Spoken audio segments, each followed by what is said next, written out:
নমস্কাৰ, আজি আমি তোমালোকৰ সৈতে আলোচনা কৰিম বৰগীতৰ পাঠভিত্তিক প্ৰশ্নোত্তৰ শিতান। গতিকে তোমালোকে নিশ্চয় ভিডিঅ'টো সম্পূৰ্ণৰূপে চাবা আৰু কিছুমান অতিৰিক্ত প্ৰশ্ন দিছোঁ, গতিকে ভিডিঅ'টো গুৰুত্বপূৰ্ণ হয়। আৰু এইখিনিতে অনুৰোধ কৰিম তোমালোক সকলোকে যে তোমালোকে কবি পৰিচয়খিনি নিশ্চয় ভালদৰে এবাৰ চাই ল'বা পাঠভিত্তিক প্ৰশ্নোত্তৰখিনি কৰাৰ পূৰ্বে, কাৰণ কবি পৰিচয়ৰ পৰা তোমালোকৰ পৰীক্ষাত প্ৰশ্ন বহুতে আহে, গতিকে নিশ্চয় ভালদৰে চাই ল'বা। এতিয়া চোৱা প্ৰশ্নাৱলী ভাৱ বিষয়ক 1 নম্বৰ উল্লেখ কৰিছে চমুকৈ প্ৰশ্ন উত্তৰ দিয়া। ক নম্বৰৰ প্ৰশ্নটো লিখা হৈছে নেৰিবা বান্ধৱ মোক জীৱনে মৰণে। কবিয়ে জীৱনে মৰণে নেৰিবৰ বাবে কাক অনুৰোধ কৰিছে? এতিয়া উত্তৰ চোৱা, কবিয়ে পৰমেশ্বৰ শ্ৰীকৃষ্ণ বা হৰিক জীৱনে মৰণে নেৰিবৰ বাবে অনুৰোধ কৰিছে। তাৰপাছত এতিয়া চোৱা খ নম্বৰৰ প্ৰশ্নটো, সনক সনন্দ যোগী যাহাকো ধ্যায়। সনক সনন্দ আদি যোগীসকলে কাক ধ্যান কৰে বুলি কৈছে? উত্তৰ হ'ব সনক সনন্দ আদি মহান যোগীসকলে পৰম পুৰুষ ভগৱান হৰিক ধ্যান কৰে বুলি কৈছে। এতিয়া তাৰপাছত চোৱা গ নম্বৰৰ প্ৰশ্নটো, কবি কিহত আতুৰ হোৱা বুলি কৈছে? উত্তৰ হ'ব কবি পাৰ্থিৱ বিষয় বাসনা বা জাগতিক মায়ামোহত বিচলিত হৈ আতুৰ হোৱা বুলি কৈছে। গতিকে এয়া হৈছে গ নম্বৰৰ প্ৰশ্নটোৰ উত্তৰ। তাৰপাছত চোৱা এতিয়া ঘ নম্বৰৰ প্ৰশ্নটো, তোমাৰ পাঠ্য বৰগীতটি কোনে ৰচনা কৰা? উত্তৰ হ'ব আমাৰ পাঠ্য বৰগীতটি মহাপুৰুষ শ্ৰী শ্ৰী মাধৱদেৱে ৰচনা কৰা। এতিয়া চোৱা অংগ নম্বৰৰ প্ৰশ্নটো, বৰগীতটি কি ৰাগত বন্ধা আছে? উত্তৰ হ'ব বৰগীতটি শাস্ত্ৰীয় বসন্ত ৰাগত আধাৰিত বা বন্ধা আছে। এতিয়া চোৱা প্ৰথম প্ৰশ্নটো, কবিয়ে বান্ধৱ বুলি কাক সম্বোধন কৰিছে? উত্তৰ হ'ব কবিয়ে বান্ধৱ বুলি পৰম উপাস্য দেৱতা ভগৱান হৰিক সম্বোধন কৰিছে। তাৰপাছত এতিয়া চোৱা দ্বিতীয় প্ৰশ্ন, মৌ পাশ মানে কি? উত্তৰ হ'ব মৌ পাশ মানে হ'ল মায়াৰ বন্ধন বা সাংসাৰিক আৱেগিক আসক্তি, যিয়ে মানুহক মুক্তিৰ পথত বাধা দিয়ে। গতিকে 1 নম্বৰৰ প্ৰশ্ন উত্তৰ এইকেইটাই আছিলে, তোমালোকে এনেদৰে লিখি ল'বা। তাৰপাছত চোৱা এতিয়া দ্বিতীয়টো প্ৰশ্ন, বৰগীতটিৰ মূল ভাৱ লিখা। উত্তৰ মন কৰা, শ্ৰী শ্ৰী মাধৱদেৱ বিৰচিত এই বৰগীতটি দাস্যৰ ভক্তিৰ এক অনন্য নিদৰ্শন। গীতটিৰ মূল ভাৱ হ'ল ঈশ্বৰৰ অসীম মহিমাৰ ওচৰত নিজৰ ক্ষুদ্ৰতা স্বীকাৰ কৰি চৰণত সম্পূৰ্ণ আত্মসমৰ্পণ কৰা। কবিয়ে কৈছে যে হৰি মহিমা অপাৰ, যাৰ অন্ত বিচাৰি হাজাৰ মুখ থকা অনন্ত নাগ বা সনক সনন্দৰ দৰে মহাযোগীয়েও নাপায়। তেনেস্থলত কবিৰ দৰে এজন জ্ঞানহীন অধমৰ বাবে তেওঁক জনাটো অসম্ভৱ। সংসাৰৰ মায়ামোহ আৰু বিষয় বাসনাৰ যন্ত্ৰণাত আতুৰ হৈ কবিয়ে ভগৱানৰ চৰণ কমলত আশ্ৰয় বিচাৰিছে। তেওঁৰ মতে হৰি চৰণেই ভক্তৰ একমাত্ৰ মহাধন আৰু প্ৰাণৰ আধাৰ। কবিয়ে নিজকে ভগৱানৰ দাসৰো দাস বুলি পৰিচয় দি মায়াৰ বন্ধন ছিঙি উদ্ধাৰ কৰিবলৈ হৰিৰ ওচৰত কাতৰ প্ৰাৰ্থনা জনাইছে। গতিকে এয়াই হৈছে বৰগীতটিৰ মূল ভাৱ। তোমালোকে এনেধৰণে লিখি ল'বা বৰগীতটিৰ মূল ভাৱ, ঠিক আছে। এতিয়া তাৰ পাছৰ প্ৰশ্নটো চোৱা, অৰ্থাৎ 3 নম্বৰ, বৰগীতটিৰ ৰচকৰ চমু পৰিচয় দিয়া। এতিয়া উত্তৰ তোমালোকে চোৱা, বৰগীতটিৰ ৰচক হ'ল অসমীয়া বৈষ্ণৱ ধৰ্ম আৰু সংস্কৃতিৰ অন্যতম প্ৰাণ পুৰুষ শ্ৰী শ্ৰী মাধৱদেৱ। তেওঁ লখিমপুৰৰ নাৰায়ণপুৰৰ লেটেকু পুখুৰীত জন্মগ্ৰহণ কৰিছিল। তেওঁৰ পিতৃ গোবিন্দগুৰি ভূঞা আৰু মাতৃ মনোৰমা আছিল। মহাপুৰুষ শংকৰদেৱৰ প্ৰধান শিষ্য মাধৱদেৱে গুৰুৰ আদৰ্শৰে অসমত বৈষ্ণৱ ধৰ্ম প্ৰচাৰ কৰিছিল। তেওঁৰ সাহিত্যিক জীৱনৰ কীৰ্তিস্তম্ভ হ'ল এহেজাৰটা ঘোষা থকা নামঘোষা। তেওঁৰ আন উল্লেখযোগ্য ৰচনাসমূহ হ'ল ৰাজহুই কাব্য, ভক্তি ৰত্নাৱলী, অৰ্জুন ভজন আৰু চুধৰা পিম্পুৰাগোচৰ আদি ঝুমুৰা। মাধৱদেৱে বৰগীতসমূহৰ জৰিয়তে মূলতঃ শ্ৰীকৃষ্ণ, শিশুলীলা আৰু দাস্যভক্তিৰ মহিমা প্ৰকাশ কৰিছিল। গতিকে এয়া হৈছে বৰগীতটিৰ ৰচকৰ চমু পৰিচয়, তোমালোকে এনেদৰে লিখি ল'বা। তাৰপাছত এতিয়া চোৱা 4 নম্বৰ, ব্যাখ্যা কৰা। ক কৈছে সহস্ৰ বয়নে যাৰ নপায়ন্ত সীমা, অধমে জানিব কেনে তোমাৰ মহিমা। এতিয়া উত্তৰ মন কৰা। পোনপ্ৰথমতে আমি নিশ্চয় জানো সকলোৱে যে প্ৰসংগ লিখিব লাগে। গতিকে প্ৰসংগটো ধুনীয়াকৈ তোমালোকে লিখি ল'বা, ক'ৰ পৰা তুলি অনা হৈছে, লেখক কোন হয় অৰ্থাৎ কবি কোন হয়, আৰু পাঠটোৰ নাম কি হয়, সেয়া ধুনীয়াকৈ লিখি ল'বা। প্ৰথমতে অৰ্থাৎ প্ৰসংগত আমি লিখিছোঁ, উক্ত পদ ফাঁকি আমাৰ পাঠ্যপুথিৰ শ্ৰী শ্ৰী মাধৱদেৱ বিৰচিত বৰগীতটিৰ পৰা উদ্ধৃত কৰা হৈছে। গতিকে এয়া হৈছে প্ৰসংগ, লিখি ল'বা তোমালোকে। তাৰপাছত চোৱা এতিয়া সংগতি, ভগৱান হৰিৰ অসীম মহিমাৰ আগত নিজৰ নগ্নতা প্ৰকাশ কৰি কবিয়ে এই মনোভাৱ ব্যক্ত কৰিছে। গতিকে এয়া হৈছে সংগতি। এতিয়া চোৱা ব্যাখ্যা ভগৱানৰ মহিমা অনাদি আৰু অনন্ত পৌৰাণিক বিশ্বাস মতে হাজাৰ মুখ থকা অনন্ত নাগেও হৰি গুণ বৰ্ণনা কৰি শেষ কৰিব নোৱাৰে আনকি মহান যোগীসকলেও তেওঁৰ আদি অন্ত বিচাৰি নাপায় তেনেস্থলত কবি এজন সাধাৰণ মৰ্ত্যৰ মানুহ তেওঁ নিজকে অধম অৰ্থাৎ অতি নগণ্য আৰু জ্ঞানহীন বুলি অভিহিত কৰিছে কবিয়ে বুজাব বিচাৰিছে যে য'ত হাজাৰ মুখ থকা স্বত্ৰাই ভগৱানৰ মহিমাৰ সীমা নাপায় তাত এজন সামান্য মানুহে তেওঁৰ বিশালতাক বুজি পোৱাটো অসম্ভৱ ইয়াৰ জৰিয়তে কবিৰ বিনয় আৰু দাস্যৰ ভাৱ প্ৰকাশ পাইছে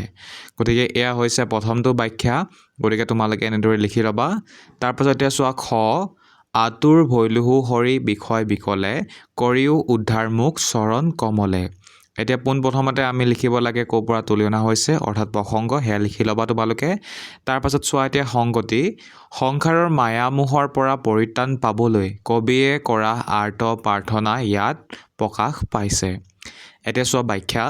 পৃথিৱীখন মায়াময় মানুহে পাৰ্থিৱ সুখ সম্পদ আৰু বিষয় বাসনাৰ জালত বন্দী হৈ প্ৰকৃত শান্তি হেৰুৱাই পেলায় কবিয়ে অনুভৱ কৰিছে যে সংসাৰৰ এই মায়ামোহবোৰে তেওঁক অত্যন্ত ব্যাকুল আৰু আতুৰ কৰি তুলিছে এই যন্ত্ৰণাৰ পৰা হাত সাৰিবলৈ একমাত্ৰ উপায় হ'ল ঈশ্বৰৰ আশ্ৰয় সেয়েহে কবিয়ে ভগৱানৰ পদুমৰ দৰে পবিত্ৰ চৰণ কমলত স্থান বিচাৰিছে যাতে তেওঁ এই দুখৰ পৰা উদ্ধাৰ পায় ইয়াৰ জৰিয়তে ঈশ্বৰৰ প্ৰতি অনন্য ভক্তি আৰু মুক্তিৰ বাসনা প্ৰকাশিত হৈছে গতিকে এয়া হৈছে খটো ব্যাখ্যা তোমালোকে লিখি ল'বা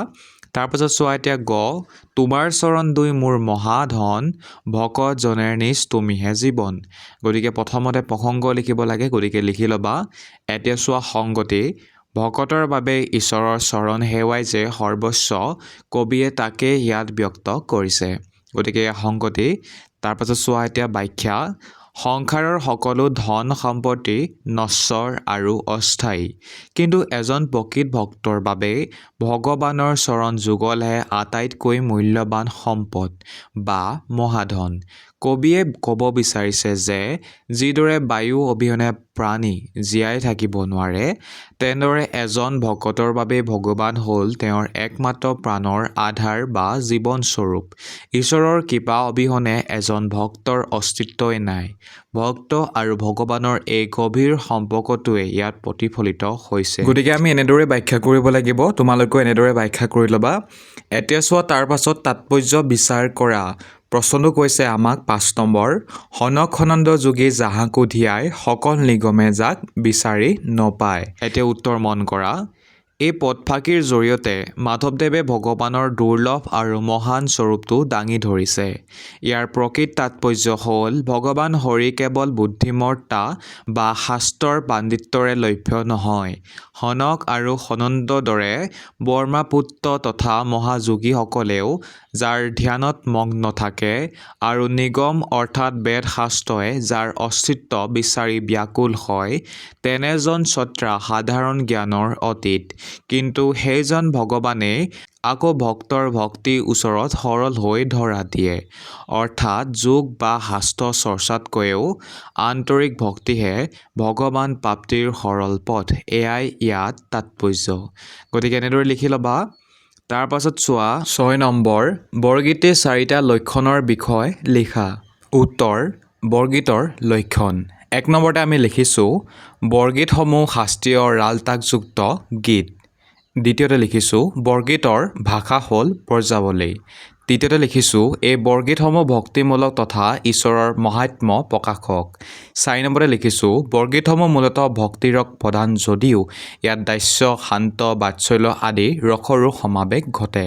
গতিকে এয়া হৈছে বৰগীতৰ 4টা লক্ষণ তোমালোকে লিখি ল'বা এতিয়া চোৱা তাৰ পাছত ভাষা বিষয়কখিনি 1 নম্বৰ কৈছে তলত দিয়া শব্দকেইটাৰ আধুনিক ৰূপ লিখা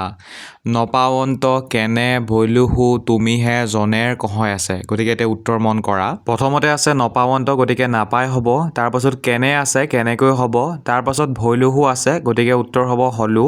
তাৰপাছত তুমিহে আছে গতিকে উত্তৰ হ'ব তুমিয়ে তাৰ পাছত জনেৰ আছে গতিকে জনৰ হ'ব তাৰপাছত কহয় আছে কয় হ'ব গতিকে এনেদৰে তোমালোকে লিখি ল'বা গতিকে এতিয়া তাৰ পাছৰ প্ৰশ্নটো চোৱা বৰ্জৱালী ভাষাৰ বৈশিষ্ট্যসমূহ উল্লেখ কৰা উত্তৰ হ'ব বৰ্জৱালী ভাষাৰ বৈশিষ্ট্যসমূহ হ'ল 1 নম্বৰতে লিখিছোঁ ই কোনো এক নিৰ্দিষ্ট অঞ্চলৰ কথিত ভাষা নহয় ই এক কৃত্ৰিম সাহিত্যিক ভাষা দ্বিতীয়তে লিখিছোঁ এই ভাষাৰ মূল ভেটি হ'ল মৈথিলী ভাষা তৃতীয়তে লিখিছোঁ মৈথিলীৰ লগতে ইয়াৰ অসমীয়া ভোজপুৰী উৰিয়া আৰু নেৱাৰী ভাষাৰ সংমিশ্ৰণ বা মিশ্ৰণ দেখা যায় 4 নম্বৰতে লিখিছোঁ এই ভাষাৰ স্বৰধ্বনি অধিক প্ৰয়োগৰ বাবে অতি শ্ৰুতিমধুৰ আৰু গীতৰ উপযোগী এতিয়া 5 নম্বৰটো চোৱা বৈষ্ণৱ ধৰ্মৰ তত্ত্ব আৰু কৃষ্ণলীলা জনসাধাৰণৰ মাজত অধিক আকৰ্ষণীয়কৈ দাঙি ধৰিবলৈ এই ভাষা ব্যৱহাৰ কৰা হৈছিল গতিকে এইকেইটা হৈছে লিখি ল'বা তোমালোকে বৰ্জৱালী ভাষাৰ বৈশিষ্ট্য গতিকে তোমালোকে এতিয়া মন কৰা কিছুমান অতিৰিক্ত প্ৰশ্নোত্তৰ বৰ্গিতৰ আৰু নিশ্চয় তোমালোকে নিজৰ বহিখনত ধুনীয়াকৈ লিখি ল'বা প্ৰথম প্ৰশ্নটো এতিয়া চোৱা মাধৱদেৱৰ সাহিত্যিক জীৱনৰ কীৰ্তিস্তম্ভ কি গতিকে উত্তৰ হ'ব নামঘোষা তাৰ পাছত দ্বিতীয়তে লিখিছোঁ মাধৱদেৱৰ জন্ম ক'ত হৈছিল উত্তৰ হ'ব লখিমপুৰ জিলাৰ নাৰায়ণপুৰৰ লেটেকু পুখুৰীত হৈছিল এতিয়া চোৱা তৃতীয়টো প্ৰশ্ন মাধৱদেৱে ৰচনা কৰা এখন তত্ত্বমূলক গ্ৰন্থৰ নাম লিখা উত্তৰ হ'ব ভক্তি ৰত্নাৱলী তাৰ পাছত চোৱা 4 নম্বৰৰ প্ৰশ্নটো বৰগীতৰ ভাষা কি উত্তৰ হ'ব বৰ্জাৱলী তাৰ পাছত এতিয়া চোৱা 5 নম্বৰৰ প্ৰশ্নটো নামঘোষা কিয় হেজাৰী ঘোষা বুলি কোৱা হয় উত্তৰ হ'ব নামঘোষাত মুঠ 1000টা ঘোষা থকাৰ বাবে ইয়াক হেজাৰী ঘোষা বুলি কোৱা হয় এতিয়া চোৱা 6 নম্বৰৰ প্ৰশ্নটো মাধৱদেৱে ৰচনা কৰা একমাত্ৰ নাটকখনৰ নাম কি উত্তৰ হ'ব মাধৱদেৱে ৰচনা কৰা একমাত্ৰ নাটকখনৰ নাম হ'ল অৰ্জুন ভজন বা দধি মথন গতিকে এই 6টা হৈছে 1 নম্বৰীয়া প্ৰশ্ন তোমালোকে এনেদৰে লিখি ল'বা এতিয়া চোৱা ৰচনাধৰ্মী প্ৰশ্ন উত্তৰ 7 নম্বৰ প্ৰশ্নটো উল্লেখ কৰিছোঁ বৰ্জৱালী ভাষাৰ গঠন কেনেকুৱা উত্তৰ এতিয়া চোৱা বৰ্জৱালী ভাষা এক কৃত্ৰিম সাহিত্যিক ভাষা